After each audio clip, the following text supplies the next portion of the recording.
तो क्या हाल है आप सभी की। उम्मीद करते हैं सब अच्छे होंगे, सब बढ़िया होंगे, सब मौज काट रहे होंगे। तो देखिए, जैसे कि आपको पता है कि केंद्र सरकार में बीजेपी की पार्टी का शासन है, यानी कि बीजेपी केंद्र सरकार को चला रही है और ये 2014 से चला रही है। अगले साल चुनाव होने वाले हैं, लेकिन उससे पहले ही बीजेपी की सरकार है उसके खिलाफ एक अविश्वास प्रस्ताव यानी कि नो कॉन्फिडेंस मोशन आ गया है, जिससे लग रहा है कि यहाँ पर कुछ ना कुछ हो सकता है। और अगर ये अविश्वास प्रस्ताव यानी कि नो कॉन्फिडेंस मोशन पार्लियामेंट से पास हो गया तो यहाँ पर बीजेपी की जो सरकार है वो गिर जाएगी।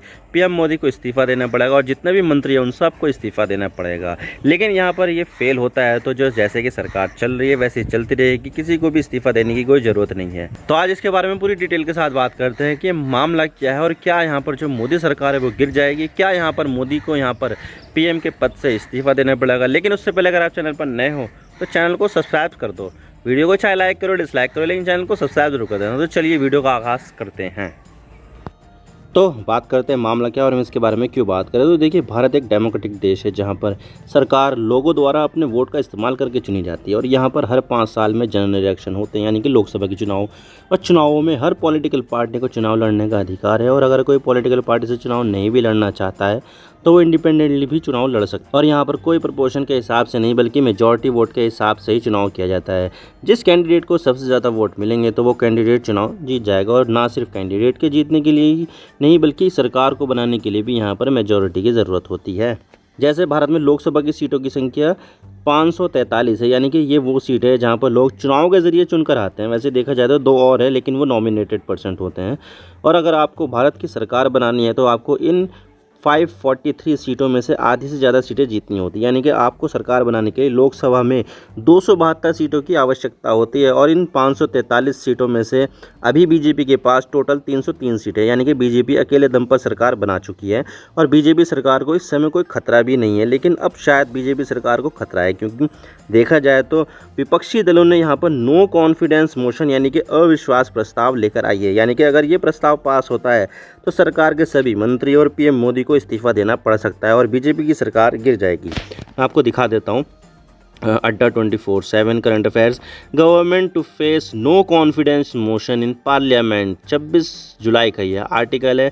ए no confidence motion notice has been submitted by the Congress and Bharat Rashtra Samithi, यानी कि 2 पार्टियों की तरफ से लेकर आया गया है लोकसभा में, against PM Narendra Modi's government over the Manipur issue. इसके बारे में हम आगे बात करेंगे। और इसके अलावा यहाँ पर business today, Lok Sabha speaker accept oppositions no confidence motion against centre, यानी कि यहाँ पर लोकसभा के जो स्पीकर है ओम बिरला जी, उन्होंने यहाँ पर इसको एक्सेप्ट भी कर लिया है। तो यहाँ पर आप देख सकते हैं कि मोदी सरकार के खिलाफ यहाँ पर नो कॉन्फिडेंस मोशन यानी कि अविश्वास प्रस्ताव आया है, जिसे कांग्रेस के सांसद गौरव गोगोई लेकर आए हैं और इस पर 2 पार्टियों के जो है वो साइंस हैं।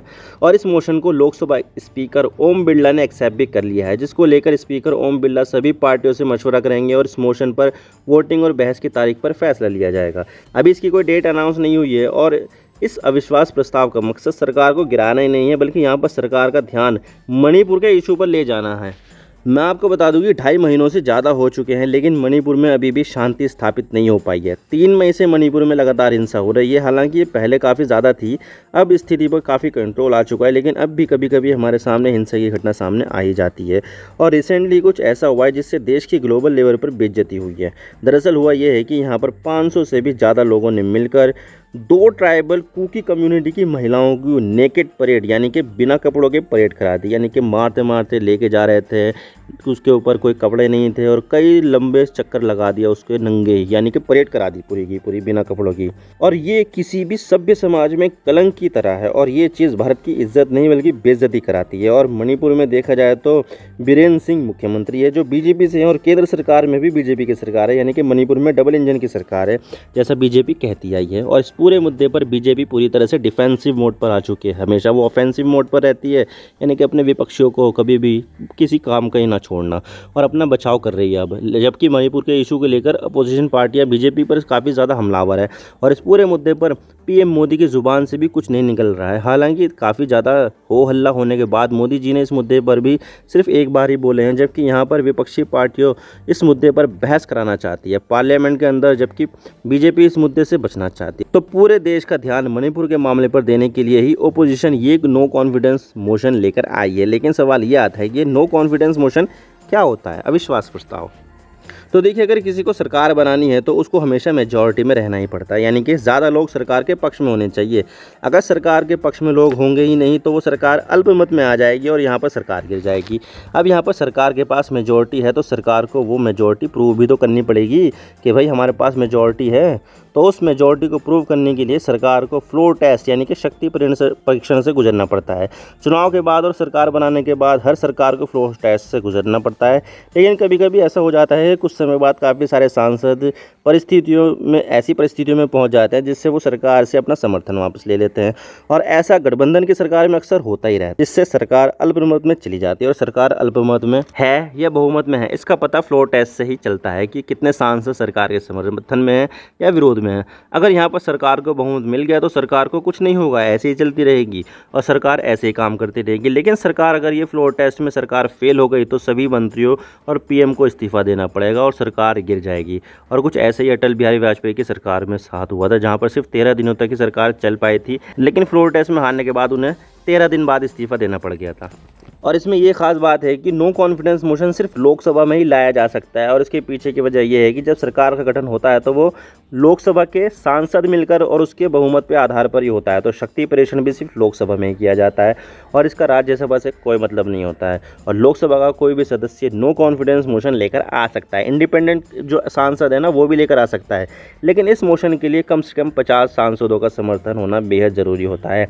अगर यहाँ पर 50 सांसदों का समर्थन है तो इसके ऊपर बहस भी होगी और फिर फ्लोर टेस्ट भी किया जाएगा। लेकिन इस प्रस्ताव के समर्थन में 50 सांसद नहीं आते हैं तो ये प्रस्ताव डेड ऑन अराइवल हो जाएगा, यानी कि इस प्रस्ताव पर कोई बहस नहीं होगी और ये प्रस्ताव पर कोई वोटिंग भी नहीं होगी। तो इस प्रस्ताव के लिए 50 सांसदों का समर्थन होना बेहद ज़रूरी है और इस बार इस मोशन को एक्सेप्ट कर लिया गया है, यानी कि इस प्रस्ताव के समर्थन में 50 से ज़्यादा सांसद हैं और ये प्रस्ताव सुबह 10 बजे से पहले स्पीकर को सबमिट कराना जरूरी होता है। और जब ये मोशन एक्सेप्ट हो जाएगा तो तब 10 दिनों के भीतर इस पर फ्लोर टेस्ट कराना जरूरी होता है। लेकिन सबसे बड़ा सवाल यह है कि क्या इस नो कॉन्फिडेंस मोशन से सरकार के ऊपर कोई फ़र्क पड़ेगा या सरकार गिर जाएगी या नहीं।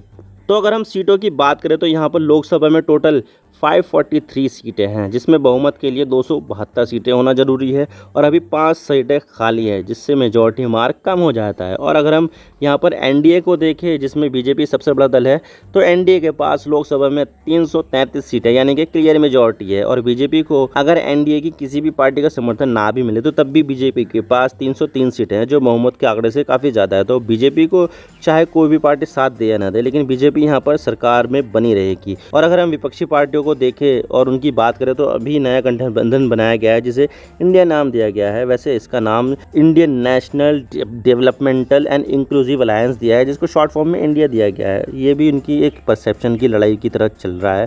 उनके पास 142 सांसद है, यानी कि 142 सांसद है। वहीं दूसरी तरफ 64 सांसद उन पार्टियों के हैं जो ना तो एनडीए के साथ है और ना ही इंडिया के साथ है, यानी कि वो नॉन अलाइंड है। जैसे कि ओडिशा की सरकार चलाने वाली जो पार्टी है बीजू जनता दल बीजेडी और बहुजन समाज पार्टी, तो ये नॉन अलाइंड पार्टी है। उनके पास 64 सीटें हैं। ओवरऑल हम देखें तो इस नो कॉन्फिडेंस मोशन से सरकार को कोई खास खतरा नहीं है और ये नो कॉन्फिडेंस मोशन संसद में गिर जाएगा।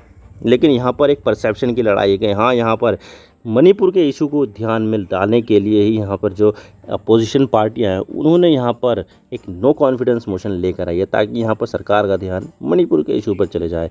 आई होप आपको सारी बातें समझ में आ गई होगी। वीडियो थोड़ा सा भी पसंद आया तो लाइक कर देना, वरना डिसलाइक कर देना, लेकिन चैनल को सब्सक्राइब जरूर कर देना। आपके एक सब्सक्रिप्शन से हमें आगे कंटेंट बनाने की मोटिवेशन मिलती है। Thank you for watching. I really appreciate your precious time. God bless you all. Now signing off.